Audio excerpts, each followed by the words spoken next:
Halo, Shalom. Nama saya Sarlina Tamsen. Video ini saya akan membahas tentang kimia fisik.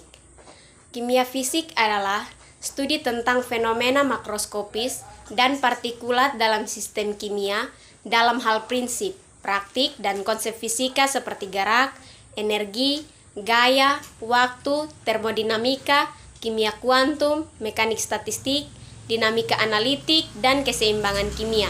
Kimia fisik berbeda dengan fisika kimia, yang secara dominan merupakan ilmu makroskopis atau supramolekuler.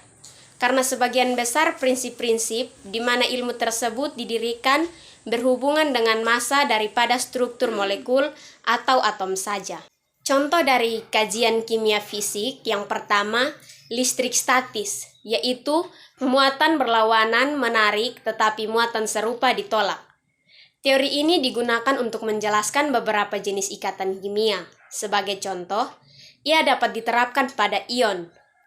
Listrik statis digunakan untuk menjelaskan gaya van der Waals antara molekul atau bagian dari molekul yang sama, yaitu gaya antara dipol permanen dan yang sesuai. Yang kedua, hukum gas dan teori-teori terkait.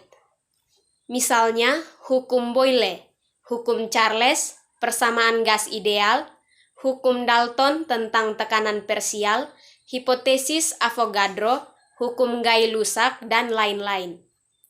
Yang ketiga, difraksi sinar X. Difraksi sinar X yang ada dalam kimia fisik pada hakikatnya dipergunakan untuk analisis struktur kristal, termasuk persamaan Bragg.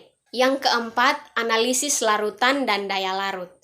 Misalnya menggunakan prinsip Lee-Cateller, hukum Henry, koefisien absorpsi, hukum Rosult, fraksi mol, tekanan uap, tekanan sebagian, dan komposisi molar. Tujuan dari kimia fisik yaitu untuk memahami sifat-sifat kimia dari segi fisik seperti reaksi kimia, termokimia, kinetika reaksi, dan struktur molekul. Dengan demikian, kimia fisik membantu dalam memahami dan mengontrol berbagai proses kimia yang berkaitan dengan energi, kecepatan reaksi, kesetimbangan kimia, serta sifat-sifat termal dan mekanik dari materi. Dari materi yang sudah kita baca, kita dapat menarik kesimpulan bahwa dalam bidang kimia fisik, kita dapat menyelidiki bagaimana molekul atau atom bergabung membentuk molekul tertentu. Kita juga dapat belajar tentang sifat-sifat materi yang berbeda, seperti mengapa suatu senyawa terbakar atau tentang kemampuannya untuk mengubah dari zat cair menjadi zat padat. Sekian dari saya, semoga bermanfaat. Terima kasih.